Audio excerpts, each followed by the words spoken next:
Olá, muito bom dia para você. O Programa de Financiamento Estudantil, FIES, terá novas regras a partir de 2018. As mudanças foram aprovadas pelo Senado e aguardam sanção presidencial. Novas regras para o financiamento estudantil devem ser aplicadas já no ano que vem. Uma das principais mudanças é a criação de 3 modalidades de financiamento. A primeira faixa, que vai até 3 salários mínimos, que quem tem uma renda até 3 salários mínimos, que são 100 mil contratos que poderão ser feitos e os estudantes terão juros zero. A outra faixa seria mais 100 mil vagas, que seria destinado àqueles que podem fazer um financiamento direto com os fundos do Norte, Nordeste e Centro-Oeste, que tem um juro mais baixo, na ordem de 2,5% a 3%. A terceira faixa, que seria do BNDES, no juro também subsidiado. A partir de agora, será exigida uma garantia do estudante que recebe o financiamento. Os alunos de famílias com cadastro para programas sociais do governo federal poderão contar com o fundo da União para dar essa garantia. Esse fundo é uma das novidades do texto e começa com um investimento de 3 bilhões da União. Além desse valor, o fundo terá também a contribuição das faculdades. Os alunos das outras modalidades de financiamento têm de apresentar outras garantias, como a fiança. Mais uma mudança prevista é que o pagamento do débito estudantil começa um mês após a formatura. Antes, havia uma carência de 18 meses.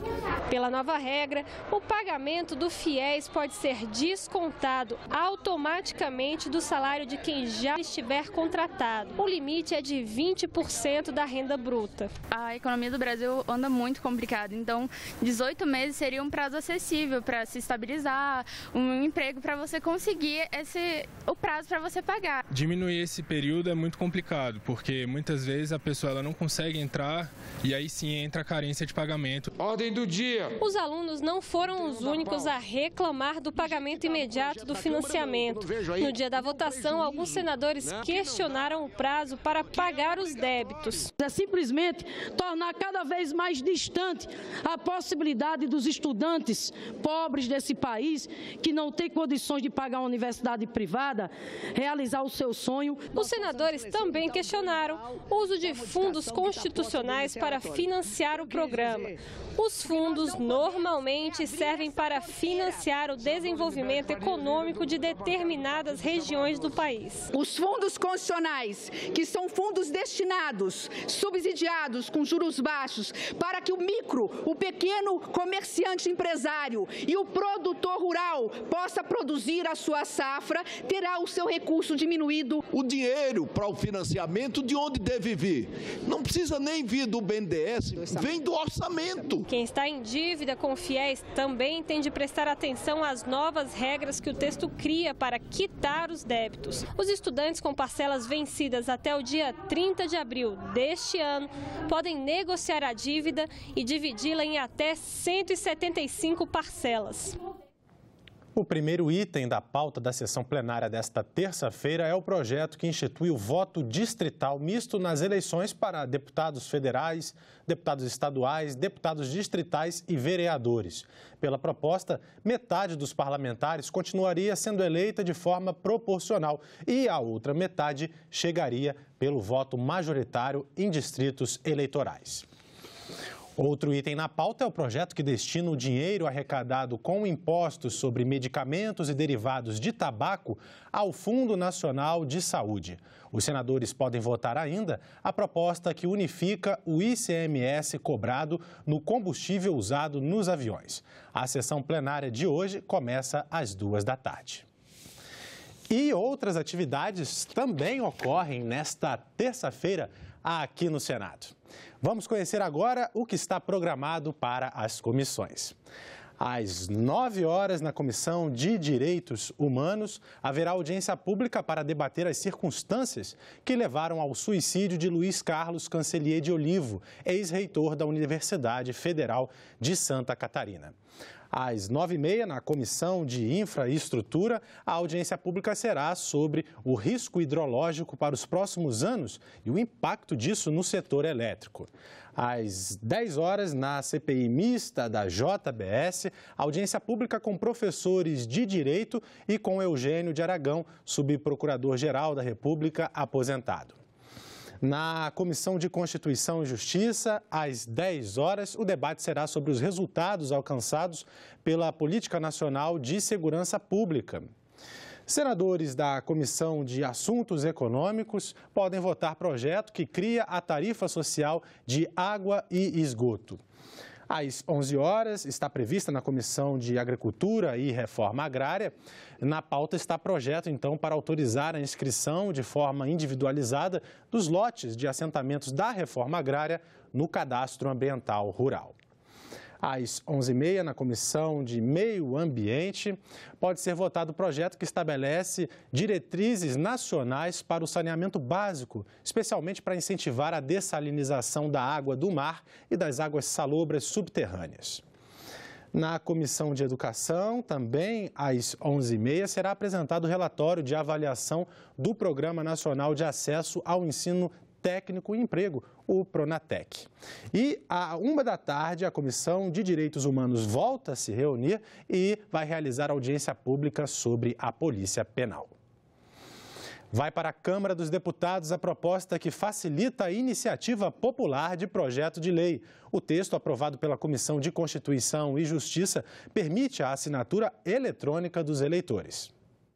A Constituição de 88 abriu a possibilidade de apresentação de projetos de iniciativa popular, mas em quase 30 anos apenas 4 propostas foram apresentadas. É que um projeto de lei de iniciativa popular precisa do apoio de 1% do eleitorado.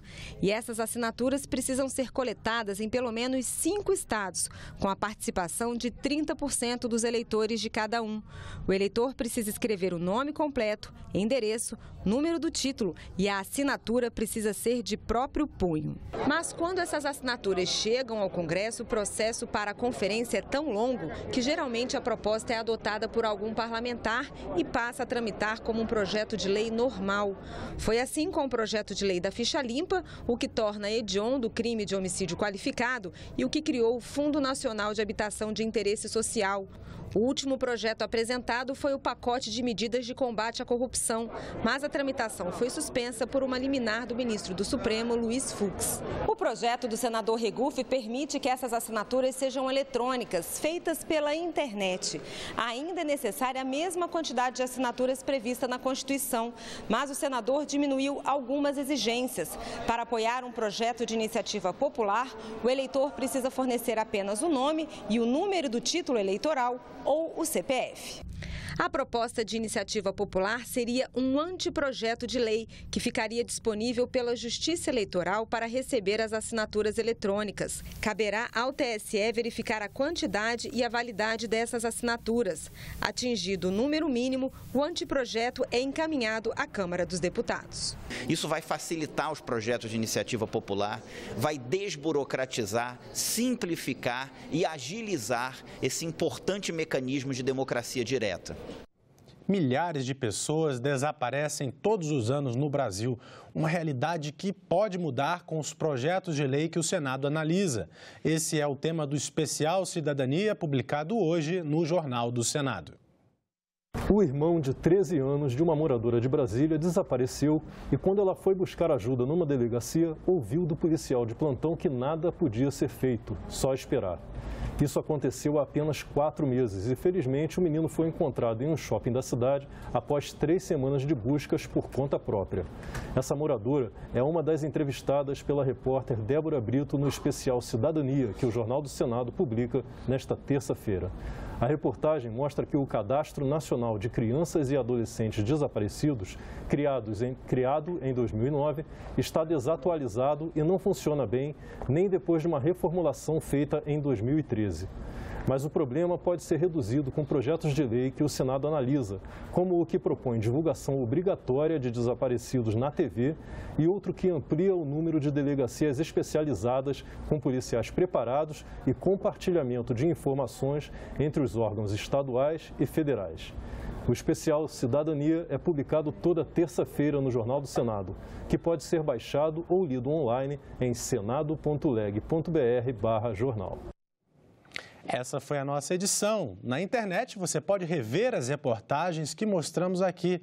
Acesse senado.leg.br/tv. Obrigado pela sua companhia e até a próxima.